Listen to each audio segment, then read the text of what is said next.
Welcome back to Joy Recaps. Today I will show you a science fiction thriller film from 2011, titled Limitless. Spoilers ahead. Watch out and take care. A metal door that opens to a posh apartment with boxed-up belongings is banging loudly. Two dead bodies are discovered after a brief tour of the luxurious apartment building. Eddie is also on top of the structure, perched precariously on a balcony. As soon as he steps off the edge, he hears two gunshots coming from the apartment across the hall. It's likely that his neighbor heard the noise. To be let in, someone is yelling in front of Eddie's door. Eddie feels sorry for himself. Is he jumping? Eddie is seen strolling down the street just over a year earlier and appears completely different. He claims to be a writer. He's telling two guys about his novel while enjoying a drink in a bar at noon, even though no one believes he has a contract for it. It is uncertain whether he genuinely believes it. He is later observed writing, attempting to write, procrastinating, until he ultimately steps outside of his apartment and resumes drinking. He goes several weeks, if not months, without producing a single word. He eventually loses his girlfriend Lindy. Eddie believes it came out of nowhere, but she obviously does not. As he prepares to pop the question, she makes him think of his previous marriage to Melissa. That union did not fare all that well. Later, as he makes his way home, feeling unsatisfied with himself overall, he runs into Vernon,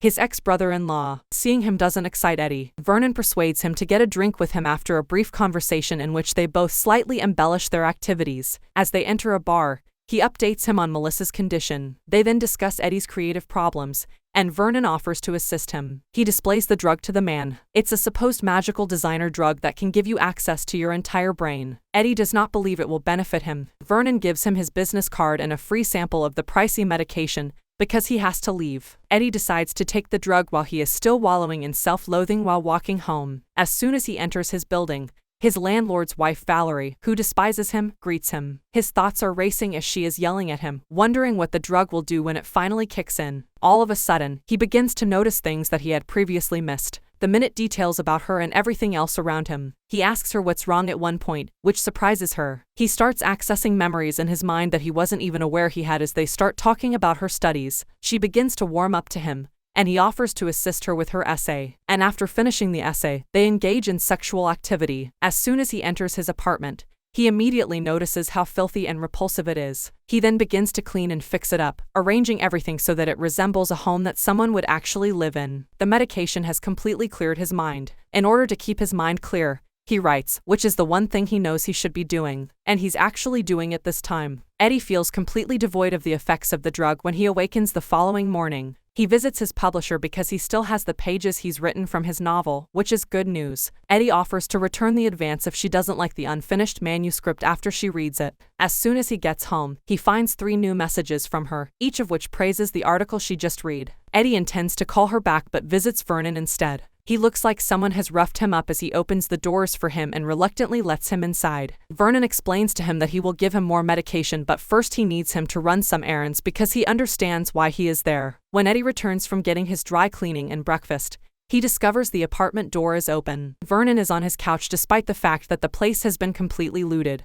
As Eddie approaches, he is already dead. As he waits for the police to arrive, he calls the police right away and learns that the people who were ostensibly looking for the drugs never found them. He starts looking for himself as a result. In the end, Eddie discovers the drugs, along with Vernon's black book and some cash. The police arrive at the door unexpectedly. He is later interrogated in a police station. Eddie's story raises suspicions in the detective's mind. To speak with Eddie, Melissa makes a phone call to the detective's office. She informs him that she does not want him to attend Vernon's funeral, and promises to call him once everything has been completed. Eddie exits the police station fearing for his safety. When he gets home, he counts the cash and takes 1 tablet, which starts a montage of him fully rediscovering the drug's power, and himself. He gets new clothes and a haircut first, delivers his completed book to his publisher. In just 3 days, he learns to play the piano. He also picks up new languages easily, using them to approach women. He can now suddenly use math to win at poker. He is aware of the medication regimen his cancer-stricken aunt requires. He can conduct business with people from Wall Street and dazzle everyone with his wit. Even a job offer from one of them is extended to him. Eddie meets new people and goes on vacations with wealthy people who own private jets and mansions with pools. But as he begins to act recklessly, he becomes more and more dependent on adrenaline rushes. He eventually realizes that writing is not what he needs to do. He can be seen taking the drug and looking at the trade numbers at his apartment. He needs money to accomplish his goals, and investing in trades is insufficient. At a diner, Eddie looks for a loan shark. He persuades the man to give him $100,000. The loan shark warns him of the consequences if he doesn't pay back the money when they meet for the drop-off in a park. Later, he accepts the job that was earlier offered to him and quickly learns how to double his investment returns. Eddie meets with one of the bigger names in finance after becoming noticed by them. Over dinner, he tells Lindy about it and wows her by placing her order in Italian. He offers her an apology and makes an effort to win her back through charm. They reunite and begin seeing each other once more. He senses being followed as time passes and he achieves greater success. He begins to experience strange feelings one night while Lindy and he are in his apartment. Carl Van Loon joins him and his boss for lunch the following day. Eddie tries to impress the man by expounding on his impressive pattern recognition skills. He offers to drive him home, and while driving, Van Loon hands him some papers and instructs him to read them. Eddie gives him a review of what he's read when they get to his place. The man schedules a second meeting with him after being impressed. Eddie is too excited to go home, so he goes for a walk instead while thinking about his future and fantasizing about becoming president someday. He suddenly begins to feel strange once more, as though time has changed drastically. So, without knowing how he got there, he keeps walking and walking until he finally arrives at a bar. Following that, he is in a hotel with one girl before going to a party with another. He believes he is being watched. Later, after realizing that all it took to learn how to fight was watching kung fu movies and boxing on TV, he starts a fight in the subway. He runs through the city before stopping on top of a bridge without being able to remember the previous 18 hours of his life. The following morning, Eddie feels terrible. He chooses not to take another tablet and tries to read the documents Van Loon sent him, but they appear to be unreadable. Eddie shows up unprepared and sober to the meeting. Van Loon keeps interrogating him, expecting him to provide thoughtful responses, but all Eddie can concentrate on is the TV, where the news announces that the woman he was in the hotel with has passed away. He abruptly adjourns the meeting. The phone rings when he gets home. It's Melissa. Later that day, he invites her to meet him. Eddie starts calling the people on the list after recalling Vernon's black book. Every single person on the list is either deceased or gravely ill. The man who followed him and is seated next to him on the bench is the owner of the last number he dials. When Eddie recognizes him,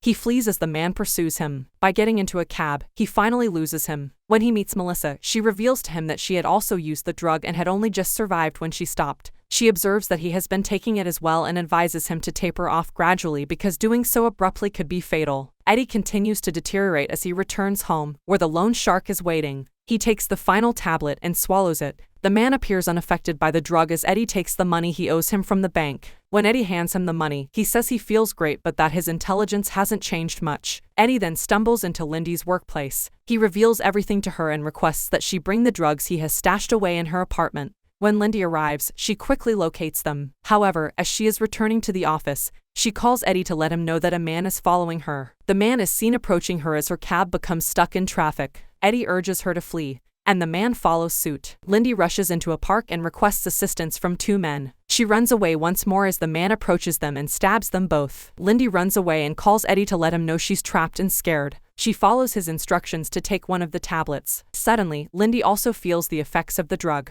She experiences the same thing Eddie did when he first took it, and then she immediately begins running away after realizing what to do. The man pursues her at all times until she renders him helpless and flees. When Lindy reaches Eddie, she hands him a tablet. Together, they check into a hotel. The next morning, as Lindy prepares to leave, Eddie tries to reassure her that he will get back on track. She disagrees, though, having consumed the drug herself. She is afraid of the drug, whereas he can see its benefits. She departs despite Eddie's assurances that he will eventually stop using the drug. Eddie approaches the loan shark who is waiting for him. He gives the man a few drugs to tide him over because he wants more. He later hires two bodyguards to follow him around and visits Van Loon. Eddie apologizes for the meeting and says he was sick, but Van Loon still hires him because he liked him already. For Van Loon, he arranges the largest merger in history, and he gets back on his feet. Instead of waiting until his supply of the drug runs out, he goes to a chemist and offers to pay him $2 million if he can make it again in 6 months. The detective visits Eddie one day while he is eating lunch. He informs him that the young woman's killer has identified him as the man who fled the hotel after she was killed.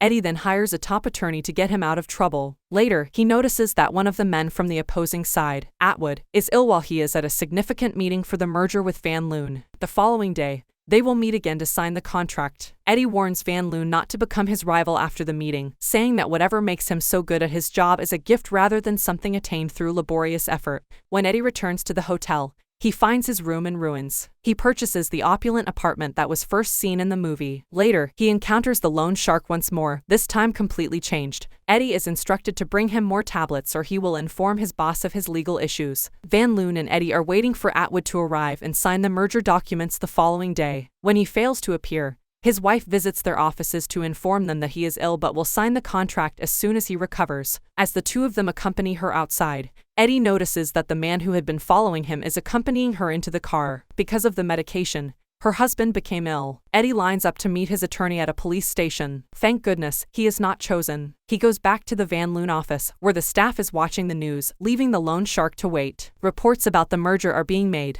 Despite being upset about it, his new boss informs him that Atwood is passing away. Concerned about the merger as Eddie departs after realizing that he needs to take another tablet, but is unable to locate his supply. A package is waiting for him when he returns to the office. Van Loon opens the package and discovers his bodyguard's severed hands inside as he continues to press Eddie for the information he believes he has. He rushes out and goes back to his apartment. He is listening to the news when Atwood's wife makes a statement about the merger that is essentially false. The interview is taken over by her lawyer, who is also his lawyer. The loan shark rings the doorbell and requests that he open it. Eddie is then seen leaning against his balcony. He does not spring. He frantically searches for another tablet while trying to recall where he might have left it. When he finally does, he manages to drop it just as the loan shark enters his apartment. He explains that he uses the drug dissolved in a solution and injected through a vein as his goons seize Eddie and sit him down. While torturing Eddie for the information, he shoots up and orders his men to find Eddie's stash. Eddie stabs their boss as he leans over, but the thugs are too busy trying to open his safe to hear. He murders him, then consumes his blood to obtain a drug fix. He is aware of how to repel the thugs because it works. First he kills one of them, then the other. Atwood passes away in the hospital during this time. When Eddie arrives, the man who followed him is seen sitting down next to him. Later, the same person aids him in discovering additional drugs in the lawyer's apartment who had taken Atwood's supply for himself. Eddie has a book out and is vying for the Senate a year later. In his office, Van Loon is holding out. Despite their brief conversation, Van Loon informs him that he is aware of the drug. He explains to him that he closed his lab that morning and offers to provide him with the drug in the future in exchange for his cooperation and work. Eddie declines to work with Van Loon and get in the car as they leave the office to get lunch together. Eddie informs him that he has discovered how to alter the drug and how to stop using it while maintaining all of its beneficial effects. He has perfect vision and is unstoppable. Van Loon is sent on his way after Eddie rejects the possibility of working with him. He travels by foot to the eatery where he meets Lindy,